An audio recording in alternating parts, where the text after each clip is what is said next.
In 1947, Phoenix and Tucson were sleepy little resort towns, far from the hustle and bustle of the great American cities of that time. The nearest Major League Baseball teams were in St. Louis, more than 2,000 miles away on the banks of the Mississippi River.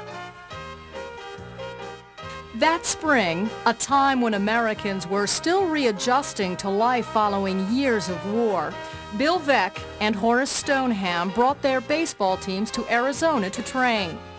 It marked the beginning of a love affair between Arizona and baseball that has grown with the years.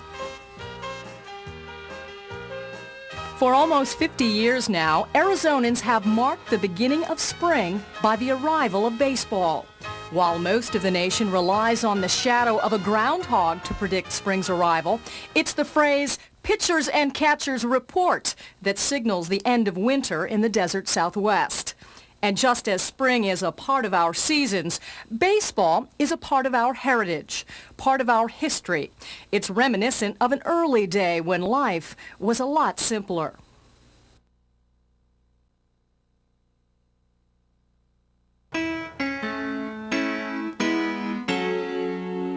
Bill Veeck had come here after the war, and I'd gotten acquainted with him, and I used to tease him about training down in Florida, and I'd call him up in the wintertime when the days were beautiful. I'd say, "Bill, isn't this as good a weather as you would want in Florida to train?" And "Yes, it is." And I kept after him, and finally he said to me one day, he said, "Next Sunday," he said, "you and I are going to drive over to Phoenix and talk to Horace Stoneham.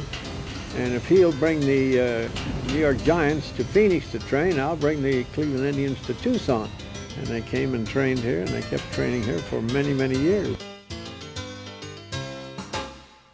And then when Bill bought the St. Louis Browns and owned them, this was later, and I talked to Bill about having the Browns train in Arizona, and he says, "Where could we go?" And I said, "Well, you could go to Yuma." I said, "They really have better weather than we do. It's hotter in Yuma in the winter and hotter in the summer than it is here, and I'm sure they'd love to have you." So he said, "Well, we might do that." Of course, it took a phone call, but the facts are that our weather here, the records are such that it was a good place to be. The weather is good here. It's as good as Florida. In some ways, it's better. The year was 1954. A time when a couple of phone calls was all it took to complete a business deal. Veeck's Baltimore Orioles, formerly the St. Louis Browns, became the fourth team to set up camp in Arizona, joining the Indians, Giants, and Cubs. And as a group, the four teams officially adopted the Cactus League title. The Cubs preceded Baltimore, moving to Arizona in 1952 to train in Mesa. Mesa was a town of about 10,000 people. After the war, it started to grow real, but before the war, the early 40s, it was a small town. And we had a team from Oakland here, from the Pacific Coast League for 1 year. Then in 51, the Cubs came here from Catalina Island. We organized a whole camp shortly after that, and for a long time we were working under the guidance of the Chamber of Oakland. We still work close with them, but when we got to making these deals and borrowing money and stuff to build the facilities, the Chamber wanted to get us out. That was the beginning of the whole CAMS, and we've been in business ever since 1951.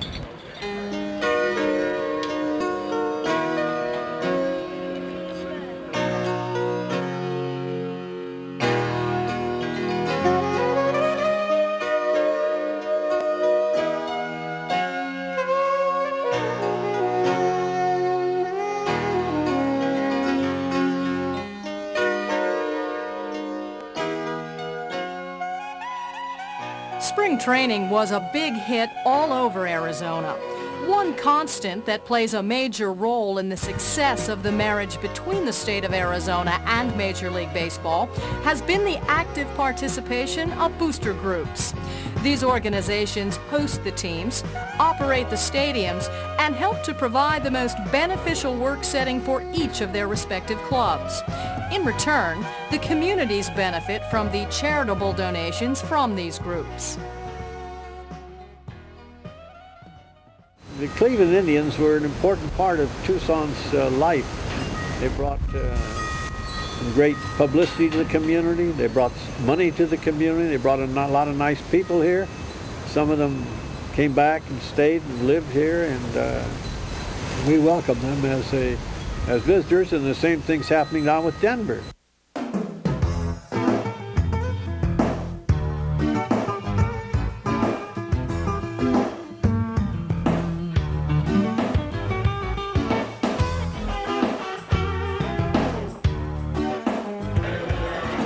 Today, the Cactus League is a very important part of the Arizona economy. The majority of the Cactus League attendees are visitors from outside the state of Arizona, with 52% coming from other states and 3% from foreign countries. Almost 9 out of 10 visitors from out of state indicate that spring training was a reason for visiting Arizona. Stated simply, the Cactus League attracts a significant number of visitors to Arizona who would not be here if it weren't for spring training. These visitors spend on average almost 6 nights during their visit, and the typical travel party spends an average of $180 per day during their stay. The total economic impact for the state of Arizona because of the Cactus League is estimated to be over $300 million. More than 800,000 baseball fans attend Cactus League games each spring, making spring training one of the state's top tourist attractions.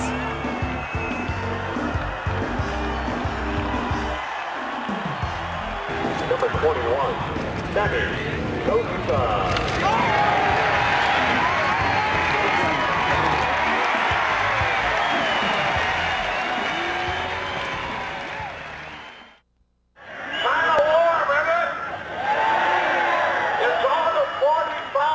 Chicago. Let me hear you. Good and loud. Take me out to the ball game. Take me out to the crowd. Buy me some peanuts and cracker jack. I don't care if I ever get back. There have been many changes with respect to spring training since Major League Baseball first arrived in Arizona in 1947.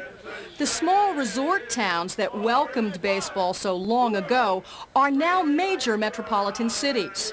As Arizona grew over the years, so did the facilities that played host to Major League Baseball each spring. Well, of course, when they say in the good old days, that's when the Cubs first came. We had a little park down where the Civic Center is now called Rendezvous Park, and we had a pretty nice hotel called Maricopa Inn, which is there on the corner of Center and Main where the high-rise is. And just everybody relaxed. They liked it because it was not a lot of pressure. We didn't have only 2 bars in town, I guess, at that time. Yeah, I saw Oakland when they were playing in Mesa. They were there 1 year, and it was extremely primitive. I remember going into the clubhouse there, and the clubhouse looked like a cut-rate hotel room, and the uniforms were hanging on pipes, and players were jammed in together. And I remember Joe Rudy saying, "Well, you know Charlie Finney, the owner," he said, "first class all the way." Charlie was saving money as usual. And then they moved over, I think the next year they moved over to Scottsdale to the old park there. And I can remember Reggie hitting line drives off the board fence wall there, which was brown, made of brown. And the wall reverberating like a cello or something like that. You could hear the sound of it. Today, new stadiums are replacing the old, and the not so old are getting facelifts. Around the league, 7 of the 8 teams play in stadiums that were either built during the past decade or have undergone major renovations. In each stadium, the Arizona lifestyle is evident. The informal nature of Arizona is represented by lawn seating along the lines in the outfield.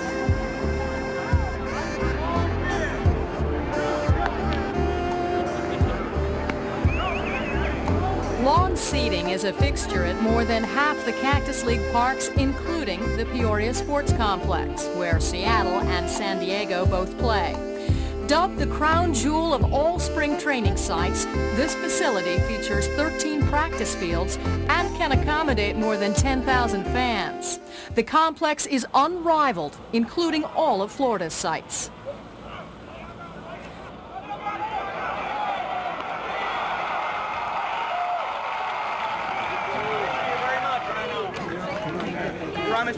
Regardless of what ballpark you attend, you're likely to hear fans, players, and the media echo the same sentiments. The combination of great weather, the close proximity of the ballparks to one another, and the informality of Arizona makes the Cactus League America's best spring training experience. Arizona has always kept the more of an informal feeling. There's seems to be more young, tiny children at the games, more babies, more of a country ballpark feeling. And of course here it's a lot easier to get around from park to park. And sure fans can come and go see the Giants one day and you see the Brewers the next day and the A's the next day and move around to the complex of ballparks here very easily. In Florida you have to travel.